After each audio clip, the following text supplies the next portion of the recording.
வணக்கம். தொடர்ந்து நம்மளுடைய சேனலில் பார்த்தீங்கன்னா அறிவியல் சார்ந்த சயின்டிஃபிக் வேதிக் அஸ்ட்ராலஜி முறையில் பார்த்துட்டு இருப்பீங்க நம்புகிறேன். இப்போ பார்த்தீங்கன்னா மிதுன லக்னம் மிதுன ராசிக்காரர்களுக்கு எத்தகைய ஒரு ஜாதக பலன் கர்ம பலனாக ஒரு கிரகமும் உருவெடுத்து நமக்கு வரப்போகிறது. பிறக்கும் பொழுது ஒரு கிரகமும் நமக்கு இருக்கக்கூடிய ஸ்தான பலம், திக்பலம், திருக்பலம் பொறுத்து நம்மளுடைய கர்ம வினைகள் எப்படி மிதுன லக்னம் மிதுன ராசிக்காரர்களுக்கு வரப்போகிறது என்று நம்ம பார்க்க போகிறோம்.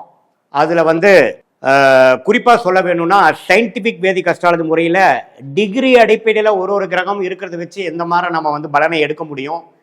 தீய கர்மாவை கொடுக்கக்கூடிய கிரகம் என்ன, நீங்கள் செய்த பாவ புண்ணியங்களை கொடுக்கக்கூடிய புண்ணியங்களுக்கு பலனாக கொடுக்கக்கூடிய அருமையான கர்ம பலனை கொடுக்கக்கூடிய கிரகம் என்ன, தீய கர்மாவை உங்களுக்கு பலனாக கொடுக்கக்கூடிய கிரகங்கள் என்னங்கிறது கொஞ்சம் டீட்டெயிலாக பார்க்க போகிறோம். அதுக்கு முன்னாடி சேனலில் ஃபஸ்ட் டைம் வரவங்க மறக்காமல் சப்ஸ்கிரைப் பண்ணுங்கள். ஸோ தொடர்ந்து நம்மளோட வீடியோஸில் உங்களை அடையும். மிதுன லக்னத்துக்கு மிகவும் முக்கியமான கிரகம் புதன். புதன் தான் உங்களுடைய லக்னாதிபதியாகவும் ராசி அதிபதியாகவும் வருகிறார். புதன் நல்ல இடத்துல ஆட்சி பலத்தோட உச்ச பலத்தோடு இருக்கும் பொழுது நல்ல பலன்களையும், 10ஆம் இடத்துல நீச்சமாக இருந்தாலும் நீச்ச பங்கம் ஆகும் பொழுது நல்ல பலன்களை கொடுக்குது. எப்போ ஒரு செவ்வாயோட சேரும் பொழுது, ராகுவோட சேரும் பொழுது, சனியோட சேரும் பொழுது தான் லக்னாதிபதி ராசி அதிபதி ஆகிய புதன் கெடுகிறார். ஸோ ஒரு நல்ல திருட்பலம் பெறும் பொழுது, நல்ல ஒரு அமைப்பில் ஸ்தான பலத்தோடு இருக்கும் பொழுது ஜாதகரே ஒரு நல்ல வாழ்க்கையை வாழக்காக பிறந்திருக்கிறார், ஒரு பிரச்சனை இல்லாத வாழ்க்கையை வாழ்வார் என்பதை காட்டி, அதே சமயத்தில் ஒரு தீய கர்மாவை கொடுக்க போது ஒரு பிரச்சனைக்குரிய ஒரு கர்மாவாக இருக்குங்கிறதையும் நீங்கள் பார்த்துக்கணும். ஸோ உங்கள் ஜாதகத்தில் உங்களுடைய புதன் எப்படி இருக்குது, நீங்கள் மிதுன லக்னம் மிதுன ராசியாக பிறந்திருந்தீங்கன்னா உங்களோட புதன் எப்படி இருக்குங்கிறது பார்த்துக்குங்க. இப்போ பார்த்தீங்கன்னா அடுத்தபடியான யோகத்தையும் ராஜயோகத்தையும் கொடுக்கக்கூடிய கிரகம் பார்த்தீங்கன்னா சனியும் சுக்கிரனும். சுக்கிரன் 5ஆம் வீட்டு அதிபதியாக குழந்தைங்களால எந்த அளவுக்கு நீங்கள் மகிழ்ச்சி பெற போறீர்கள், எந்த அளவுக்கு யோகம் அனுபவிக்க போறீங்க, வாழ்க்கையில் சுக்கிரன் எந்த இடத்துல இருக்கிறாரோ அந்த பாவம் மிகவும் யோகமான பாவமாக வருது. 10ஆம் இடத்துல சுக்கிரன் இருக்கும் பொழுது தொழில் ஸ்தானம் மேன்மையாகிறது. ஏன் 12ஆம் இடத்துல இருக்கும்பொழுது வெளிநாட்டில் போய் ஜெயிக்கக்கூடிய ஒரு ஷேர் மார்க்கெட் அது மாதிரி விஷயத்தில் ஜெயிக்கக்கூடிய அமைப்புகள் வருது. எந்த இடத்துல சுக்கிரன்கிற கிரகம் அருமையா இருக்கோ அந்த பாவத்தோட ஆதிபத்தியம் நமக்கு சாதகமாக செயல்பட போகிறது என்பதை நீங்க தெரிந்து கொள்ள வேண்டும். அதே சமயத்தில் சனிங்கிற கிரகம் 8ஆம் வீட்டு அதிபதி 9ஆம் வீட்டு அதிபதியாக வரதுனால உங்களுடைய பாக்கியங்கள், உங்களுடைய யோகங்கள் எல்லாத்தையும் கொடுக்கக்கூடிய ஒரு கிரகமாக சனி வருகிறார். சனி ஒரு திருட்பலம் பெற்று குரு பார்வை, சுக்கிரன் பார்வை, இது மாதிரி விஷயங்கள்லாம் பெறும் பொழுது உன்னமே திருட்பலம் பெற்று நல்ல ஒரு கர்ம பலனை கொடுக்கக்கூடிய அமைப்பு வருது. அதே சமயத்தில் செவ்வாய் ராகுவோட சேரும் பொழுது பாவத்துவமான கர்மாவை நம்ம பெறுகிறோம். பாவங்கள் அதிகமாக செய்திருக்கிறோம், செய்துதான் இந்த பிறவி பெற்றோங்கிறத நம்ம புரிந்து கொள்ளலாம். உங்க ஜாதகத்துல அந்த யோக கிரகமாகிய மிதுன லக்னத்துக்கு மிதுன ராசிக்கு யோக கிரகமாகிய சுக்கிரன் சனி எத்தகைய ஒரு அமைப்புல இருக்குதுங்கிறது நீங்களே பார்த்து புரிஞ்சுக்குங்க. அதே சமயத்தில் புதன் எவ்வளவு முக்கியங்கிறது நீங்க பார்த்து நான் முதலே சொன்னேன். புதனும் சுக்கிரனும் சனியும் மிதுன லக்ன மிதுன ராசிக்காரர்களுக்கு நல்லா இருந்து விட்டாலே வாழ்க்கையில பாதி ஜெயிச்சிடலாங்கிற ஒரு அமைப்பு. பட் தசாபுக்திகள்ங்கிறது ரொம்ப இம்பார்ட்டன்ட். உங்கள் தசாபுக்திகள் இந்த சுக்கிரன் சனி புதன் தசைகள் வராமல் செவ்வாய் ராகு குரு தசைகள் வரும்பொழுது கொஞ்சம் பாவத்துவமான நீங்கள் தீய கர்மாவை நீங்கள் சமாளிக்க வேண்டிய, வாழ வேண்டிய அந்த பலாபலன்களை நீங்கள் பெற வேணுங்கிற மாதிரி அமைப்பில் நீங்கள் பிறந்திருக்கீங்கன்னு அர்த்தம். ஸோ நீங்கள் எந்த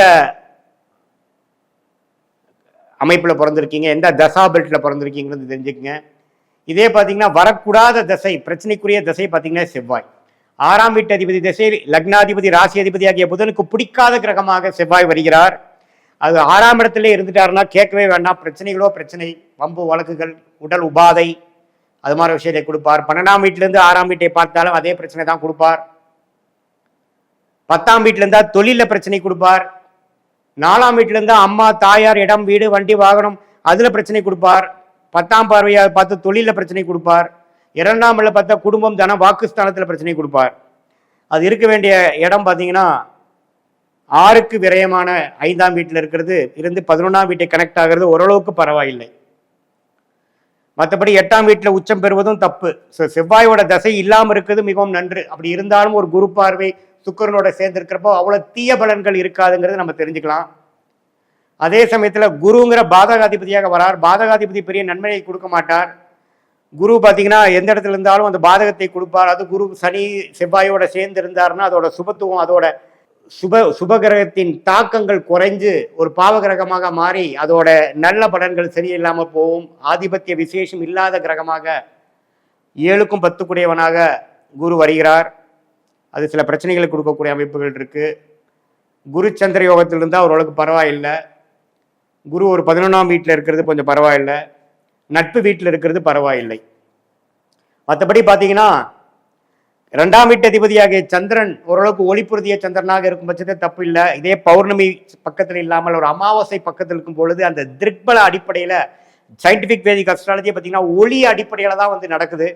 அந்த ஒளி அடிப்படையில் வந்து ஒரு ஒளி கம்மியாக இருக்கக்கூடிய குறைவாக இருக்கக்கூடிய சந்திர தசை நடக்கும் பொழுது சில பிரச்சனைகள் கொடுப்பார். ராகுவோட சேர்ந்தாலும் பிரச்சனை, கேதுவோட சேர்ந்தாலும் சில கர்ம வினைகள், தவறான கர்ம வினைகள் இருக்குதுங்கிறத நம்ம தெரிஞ்சுக்கிறோம். அதே வந்து ஒரு குரு பார்வையோட இருந்து சுக்கிரனின் பார்வை பெறும் பொழுது நல்ல கர்மாவை கொடுக்கக்கூடிய அமைப்புகள் இருக்குங்கிறது நம்ம தெரிஞ்சுக்கிறோம். ஸோ சூரியனுங்கிறது பார்த்தீங்கன்னா ஒரு நடுத்தரமான ஒரு கிரகம். லக்னாதிபதி ராசி அதிபதிக்கு நண்பராக வரக்கூடிய கிரகம். பெரிய பாதிப்பு இருக்காது. 11ஆம் இடத்துல உச்சம் பெற்று குரு பார்வை பெற்றுட்டால் அருமையான ஒரு வெற்றி. 10ஆம் இடத்துல திக்பலம் பெற்றால் தொழில் வெற்றி. 5ஆம் இடத்துல நீச்சம் ஆனால் மட்டும்தான் கொஞ்சம் தகப்பனார் பித்ருகாரகன் சில பிரச்சனைகளும் புத்திர விஷயத்திலையும் சில குளறுபாடுகள் வரக்கூடிய அமைப்புகள் உண்டு.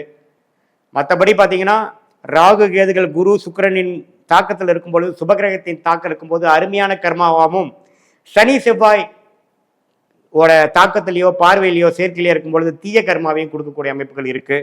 ஸோ இதுதான் மிதுன லக்னம் மிதுன ராசிக்காரர்களுக்கு ஒரு கிரகமும் எத்தகைய ஒரு கர்ம வினைகளை கொடுக்கக்கூடிய ஒரு அமைப்பு இருக்கு.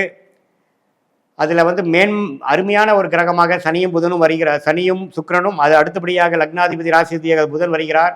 வரக்கூடாத சுமாரான பலனை கொடுக்கக்கூடிய செவ்வாய், குரு, இது மாதிரி கிரகங்கள்லாம் கொஞ்சம் கேர்ஃபுல்லாக இருக்கணும். சந்திரனுமே பார்த்தீங்கன்னா அதோட ஒளி அடிப்படையில் தான் நம்ம முடிவெடுக்க போகிற அமைப்பாக இருக்குது. நியூட்ரலாக சூரியன் வருகிறார். ராகு கேதுகள் இருக்கக்கூடிய சேர்க்கக்கூடிய கிரகத்தை பொறுத்து அதோட கர்ம வினைகள் செயல்பட போகிறதுங்கிறத நம்ம துல்லியமாக பார்த்தோம். இதில் உங்களுக்கு என்ன மாதிரி தசைகள் வருது, 20-25 வயசுலேருந்து 60 வயசுக்குள்ள எது மாதிரி தசைகள் வருது, எந்தெந்த நட்சத்திரத்தில் இருக்கிறார், அந்த நட்சத்திராதிபதி உங்கள் ஜாதகத்தில் எப்படி இருக்கிறார்களா பார்த்து உங்கள் கர்ம பலன்கள் எப்படி செயல்பட போகிறது அப்படிங்கிறத நம்ம துல்லியமாக பார்க்க போகிறோம். நம்ம வந்து உங்களோட ஜாதகத்தை பார்க்கும் பொழுது ஒன்றுமே இமீடியட் ஃபியூச்சர் எப்படி இருக்க போகுது, லாங் டேர்ம் ஃபியூச்சர் எப்படி இருக்க போகுது, எந்த மாதிரி நேரத்தில் எது மாதிரி கர்ம வினைகள் எதிர்பார்க்கலாம், உங்கள் லைஃப் டைரக்ஷன் எப்படி போக போகுதுங்கிறது சயின்டிஃபிக் வேதிக் அஸ்ட்ராலஜி முறையில் டீட்டெயிலாக பார்க்கலாம். இது பொதுவான பலன்கிறத நீங்கள் தெரிஞ்சுக்கணும். மீண்டும் மற்றொரு காணொலியில் சந்திப்போம். நன்றி, வணக்கம்.